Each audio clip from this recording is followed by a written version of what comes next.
Good morning, আমি Utpal, universal Utpal YouTube channel থেকে বলছি। আজ আমি জম্মু তাওয়াই এক্সপ্রেস কলকাতা থেকে জম্মু তাওয়াইয়ের উদ্দেশ্যে রওনা দিলাম। আপনারা দেখতে থাকুন আমার ভিডিও, ভালো লাগলে জানাবেন। আমরা অমৃতসর, বৈষ্ণোদেবী এবং কাশ্মীর ভ্রমণের জন্য রওনা দিচ্ছি। কলকাতা স্টেশন থেকে আমাদের ট্রেনটা ছেড়ে দিল। অযোধ্যা ধাম জংশন স্টেশনে আমাদের ট্রেনটা দাঁড়িয়ে আছে। আমি এই ভিডিওটা অমৃতসরের দর্শনীয় স্থানগুলিকে নিয়ে করছি, আপনারা দেখতে থাকুন। আমাদের প্ল্যান কিছুটা চেঞ্জ হয়েছে, তাই আমরা প্রথমে অমৃতসর যাচ্ছি, সেই জন্য আমরা জলন্ধর স্টেশনে নেমে পড়ব। দেখতে থাকুন। জলন্ধর স্টেশনে ট্রেন আসছে অমৃতসরে যাওয়ার জন্য।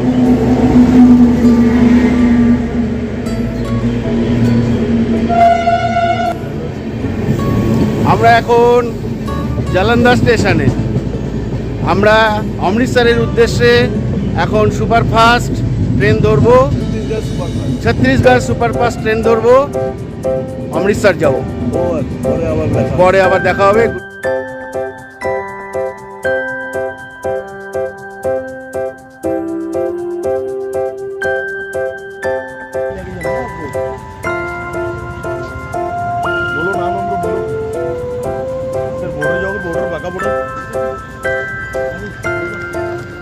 পাঞ্জাবের অমৃতসরে অবস্থিত স্বর্ণ মন্দিরটি শিখ ধর্মের পবিত্র স্থান এবং এটি হরমন্দির সাহেব নামেও পরিচিত।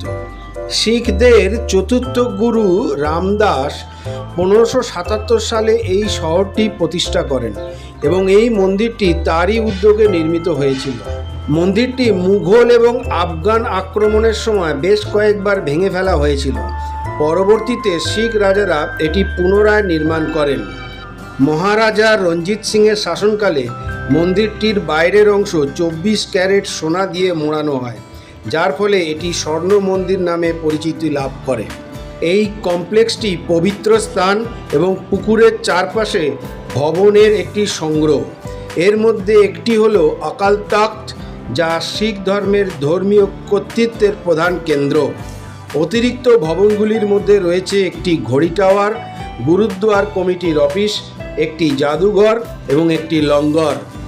এখানে বিনামূল্যে শিখ সম্প্রদায়ের পরিচালিত রান্নাঘর, যা বৈষম্য ছাড়াই সকল দর্শনার্থীদের জন্য নিরামিষ খাবার সরবরাহ করে। প্রতিদিন 1.5 লক্ষর বেশি মানুষ উপাসনার জন্য মন্দিরে যান। গুরুদ্বার কমপ্লেক্সটি ইউনেস্কোর বিশ্ব ঐতিহ্যবাহী স্থান হিসাবে মনোনীত হয়েছে।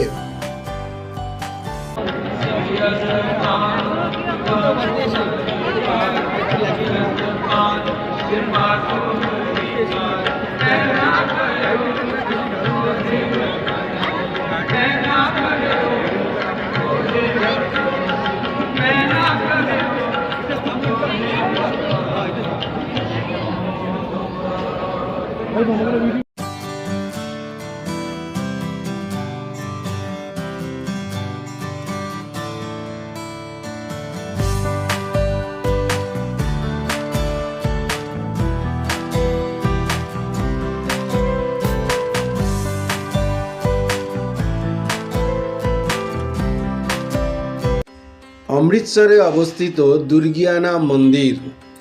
এই মন্দিরটির নামকরণ করা হয়েছে দেবী দুর্গার নামে। এখানে মা লক্ষ্মী ও ভগবান বিষ্ণু পূজিত হন। সৈন্যরা যুদ্ধের আগে এখানে পূজা করত। 16শ শতাব্দীতে এটি নির্মিত হয়েছিল, কিন্তু 20 শতাব্দীর গোড়ার দিকে এটি পুনর্নির্মাণ করা হয়। 1924 সালে গঙ্গা দশমীর দিনে স্বাধীনতা সংগ্রামী ও শিক্ষাবিদ পণ্ডিত মদন মোহন মালব্য এর ভিত্তিপ্রস্তর স্থাপন করেন।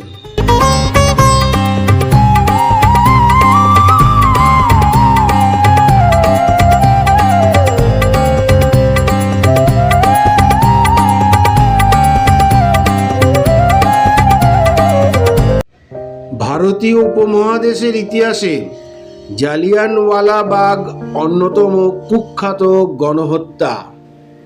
1919 সালের 13ই এপ্রিল অবিভক্ত ভারতের পাঞ্জাব প্রদেশের অমৃতসর শহরে ইংরেজ সেনানায়ক ব্রিগেডিয়ার রেগিনাল্ড ডায়ারের নির্দেশে এই হত্যাকাণ্ড সংঘটিত হয়।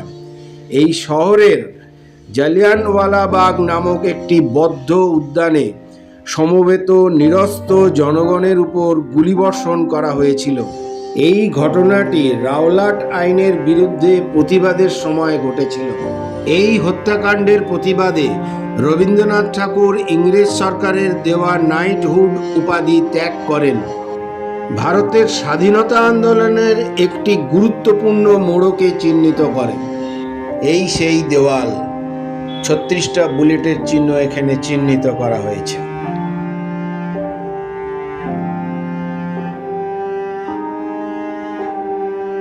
জালিয়ানওয়ালাবাগ বদ্ধ উদ্যানের মাঝখানে কুয়োতে পাথর ফেলে কিছু মানুষকে জীবন্ত প্রথিত করা হয়।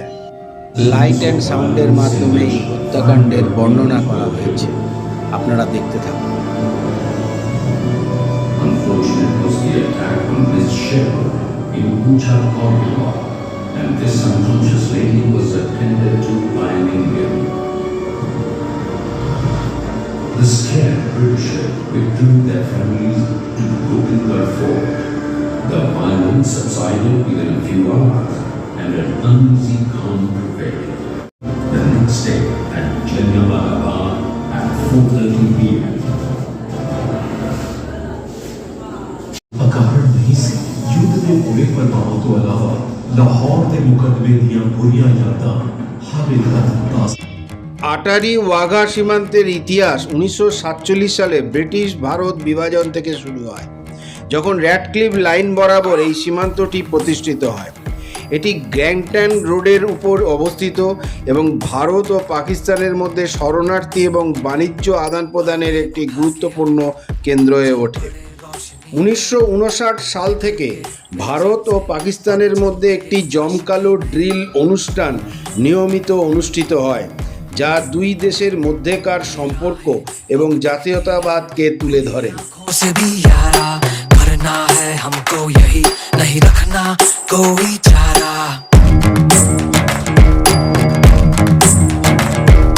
दूरी है यार से, अब कर्मों से हमको प्यार, ऐसे कर लेंगे हम खुद को, दो और दो हो जाए 5। मैं मन का मौजी हूँ, अंदर से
অমৃতসরের দর্শনীয় স্থানগুলি কেমন লাগলো জানাবেন প্লিজ। এরপর আমরা বৈষ্ণোদেবী ও কাশ্মীরকে নিয়ে কয়েকটি এপিসোডে আপনাদের কাছে পরিবেশন করব। ধন্যবাদ।